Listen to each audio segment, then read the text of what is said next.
سبب جو جھگڑے کا سبب بنتا ہے وہ ہے کہ کسی غیر مرد کے ساتھ تنہائی میں بات کرنا یا فون پہ بات کرنا. یہ عورت کی اتنی بڑی غلطی ہوتی ہے کہ اس کا نتیجہ ہمیشہ بربادی ہوتی ہے. یاد رکھیں، مرد عورت کی ہر کوتاہی کو برداشت کر سکتا ہے، اس کے کردار کی برائی کو کبھی برداشت نہیں کر سکتا. تو غیر محرم مرد کے ساتھ گفتگو کرنے سے ایسے گھبرائیں جیسے بچہ کسی شیر کو دیکھ کر یا بلی کو دیکھ کر گھبرا جاتا ہے.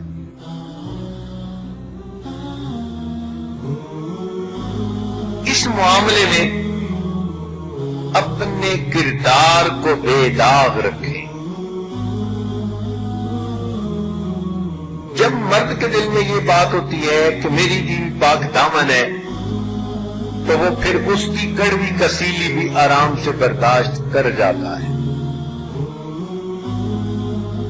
آپ نے دیکھا نہیں کتنی خوبصورت لڑکیوں کو طلاقیں ہوتی ہیں، ان کا سبب یہی مصیبت بنتی ہے.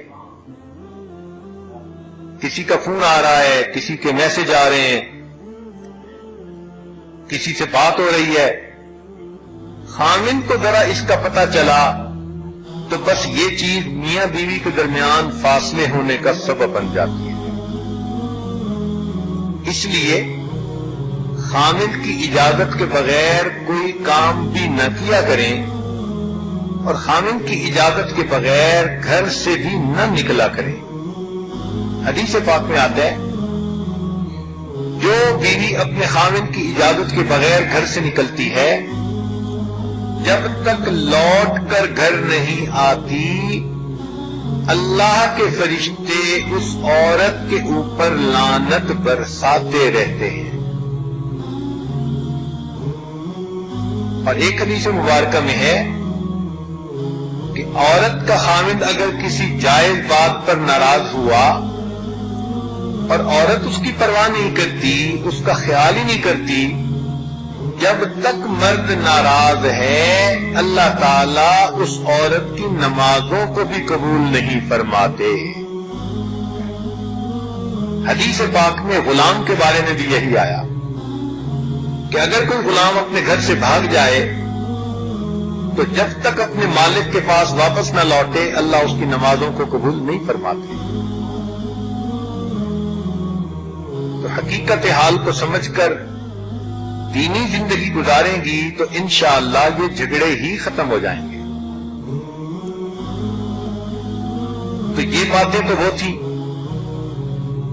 کہ عام طور پر عورتوں سے جو کوتاہیاں ہو جاتی ہیں جن پر پھر میاں اور بیوی کے درمیان جھگڑے ہوتے ہیں.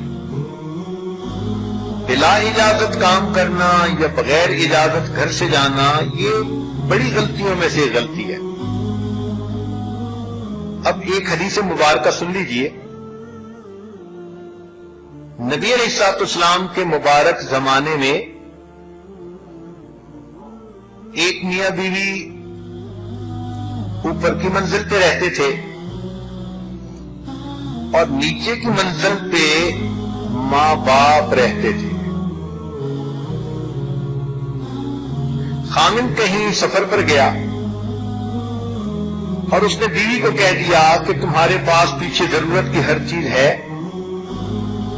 تم نے نیچے نہیں اترنا. چنانچہ یہ کہہ کر خامند چلا گیا. اللہ کی شان دیکھیں کہ والد صاحب بیمار ہو گئے. وہ صحابیہ عورت سمجھتی تھی کہ خامند کی اجازت کی شریعت میں کتنی اہمیت ہے. اب یہ نہیں کہ اس نے سنا کہ والد بیمار ہیں تو وہ نیچے آ گئی، نہیں، اس نے اپنے خامند کی بات کی ریسپیکٹ کی اور نبی علیہ الصلوۃ والسلام کی خدمت میں پیغام بھجوایا کہ میرے خامند نے مجھے منع کر دیا تھا گھر سے نکلتے ہوئے اس سے رابطہ بھی ممکن نہیں تھا. اس زمانے میں کوئی سیل فون بھی نہیں ہوتے تھے کہ دوبارہ پوچھ لیا جاتا. تو اے اللہ کے نبی کیا مجھے نیچے جانا چاہیے؟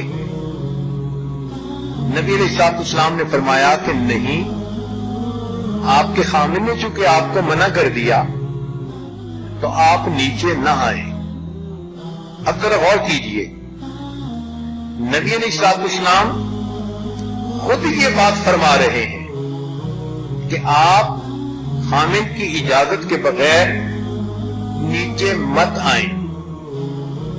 وہ نیچے نہیں آئی. اللہ کی شان کہ اس کے والد کی طبیعت زیادہ خراب ہوئی، حتیٰ کہ والد کی وفات ہو گئی. جب والد کی وفات ہوئی تو اس اور صحابیہ نے پھر پیغام بھجوایا، اے اللہ کے نبی کیا میں اپنے باپ کا چہرہ آخری مرتبہ دیکھ سکتی ہوں؟ میرے والد دنیا سے گزر گئے، میرے لیے کتنا بڑا صدمہ ہے. نبی علیہ السلام نے پھر فرمایا کہ چونکہ تمہارے خامن نے تمہیں روک دیا تھا اس لیے تم اوپر ہی رہو اور اپنے والد کا چہرہ دیکھنے کے لیے بھی نیچے آنا ضروری نہیں. وہ صحابیہ اوپر ہی رہی. سوچیں اس کے دل پہ کیا گزری ہوگی، کتنا صدمہ اس کے دل پہ ہوا ہوگا. اس کے والد کا جنازہ پڑھایا گیا اور اس کو دفن کر دیا گیا. نبی علیہ السلام نے اس بیٹی کی طرف پیغام پہنچایا کہ اللہ رب العزت نے تمہارا اپنے خامن کے حکم کا لحاظ کرنے کی وجہ سے تمہارے باپ کے سب گناہوں کو معاف فرما دیا. یہ اللہ کے نبی علیہ السلام نے پیغام بھجوایا. تو معلوم ہوا کہ آپ اپنے گھر میں جو کام بھی کریں خامن کی اجازت لے لیں. ہاں، خامن کو بھی کیا پابندیاں لگانی چاہیے یا نہیں لگانی چاہیے یہ انشاءاللہ کل کا عنوان ہے. ایک اور غلطی جو عام طور پر جھگڑے کا سبب بنتی ہے کہ بیوی اپنے خامن کو کبھی کبھی ایسی پوزیشن پہ لا کے کھڑا کر دیتی ہے کہ جہاں اسے ایک کو چھوڑنا پڑتا ہے اور دوسرے کو رکھنا پڑتا ہے. کبھی بھی اپنے خامن کو ایسی پوزیشن میں لا کے کھڑا مت کریں کہ یا وہ آپ کو رکھے یا اپنی ماں کو رکھے، یا آپ کو رکھے یا اپنی بہن کو رکھے. کیوں اس پوزیشن پہ آپ نے اس کو کھڑا کیا؟ یہ چیز جھگڑے کا سبب بنے گی. ہمیشہ خامن کی ذمہ داریوں کا خیال کریں. اگر وہ ایک ہی بیٹا ہے تو اپنی ماں کو کہاں دیش نکالا دے. آپ کو اس کی ماں کے ساتھ زندگی گزارنے کے لیے مجاہدہ کرنا ہے. ہاں، جب آپ اور آپ کے میاں مل جائیں گے تو پھر بوڑھی ساس آپ لوگوں کو پریشان نہیں کر سکے گی. ایک اور چیز جو جھگڑے کا سبب بنتی ہے وہ یہ کہ خاوند کبھی کبھی کام کی وجہ سے، دفتر کی وجہ سے، دین کے کام کی وجہ سے یا دوستوں کی وجہ سے گھر دیر سے آتا ہے. تو خاوند کے گھر دیر سے آنے پر یہ شک دل میں رکھ لینا کہ باہر اس کا کسی کے ساتھ کوئی تعلق ہے، یہ انتہائی نقصان دہ بات ہے. جب بیوی خاوند کو کسی ایسے گناہ کا طعنہ دے جو اس نے نہیں کیا تو اس پر خاوند کا ری ایکشن ایک مرد ہونے کے ناطے ہمیشہ بہت زیادہ ہوتا ہے. کیا بیوی الزام برداشت کر سکتی ہے کہ خاوند اس کو کہے کہ تمہارا کسی غیر کے ساتھ تعلق ہے؟ اگر بیوی اس بات کو سن کر فوراً بھڑک جاتی ہے کہ تم نے یہ بات کر کیسے دی، تو خاوند کا بھی تو یہی معاملہ ہے نا. اگر وہ دیر سے آیا تو دیر سے آنے کی تو 100 وجوہات ہوتی ہیں. چلو وہ دوستوں کے ساتھ بیٹھ کے گپیں مارتا رہا، کھاتا پیتا رہا، یا دفتر میں دیر لگ گئی یا کسی دین کے کام میں مسجد ہی میں چلو بیٹھا رہا، تو دیر سے آنے کی تو بہت وجوہات ہوتی ہیں۔ ہمیشہ اس سے ایک نتیجہ نکالنا کہ جی خامن دیر سے گھر آتا ہے، مجھے تو لگتا ہے کہ دال میں کالا کالا ہے، یہ بدگمانی میاں اور بیوی کے درمیان نفرتیں پیدا ہونے کا سبب بن جاتی ہے۔ یہ بھی ذہن میں رکھیے کہ تابع فرما عورتیں بالآخر اپنے خامن کو اپنا تابع دار بنا لیتی ہیں۔ وہ عورتیں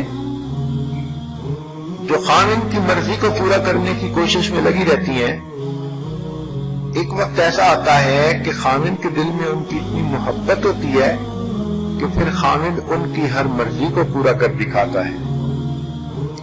فرما برداری، خدمت گزاری وہ اچھی صفات ہیں کہ جن کی وجہ سے عورت اپنے خامن کے دل کی ملکہ بن سکتی ہے۔ اس میں جو رکاوٹ بنتی ہے وہ انانیت ہے، ضد بازی۔ ساری دنیا سے ضد کر لو، اتنا نقصان نہیں پہنچے گا جتنا خامن کے ساتھ ضد بازی کا نقصان ہوتا ہے۔ اور کئی بچیاں تو خامن ہی کے ساتھ ضد کرتی ہیں، باقی سارے لوگوں کے ساتھ نارمل رہتی ہیں،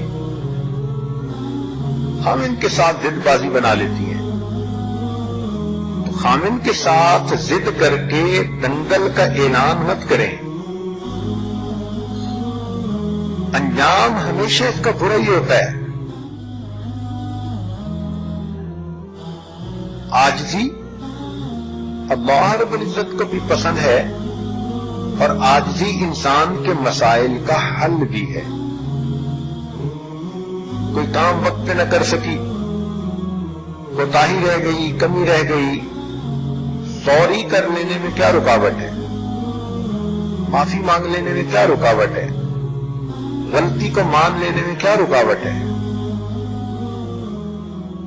آگے سے ضد کر لینا، ناک کا مسئلہ بنا لینا، جھگڑا کر بیٹھنا، بحث کر بیٹھنا، یہ چیز پھر انسان کے لیے پریشانیوں کا سبب بنتی ہے۔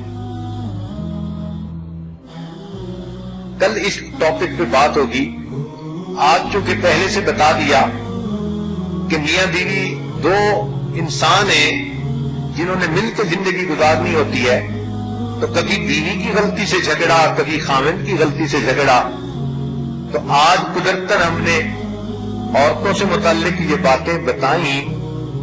امید ہے کہ عورتیں ان غلطیوں سے اپنے آپ کو بچائیں گی اور خوشی کے ماحول میں زندگی گزاریں گی، اور امید ہے کہ کل کے بیان کو سننے کے لیے زیادہ تعداد میں آئیں گی کہ خامن کی غلطیاں کون کون سی ہوتی ہیں اور ان غلطیوں کو کیسے خامن کو منع کرنا چاہیے۔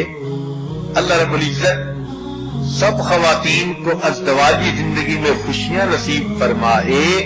وآخر دعوانا ان الحمد للہ رب العالمین۔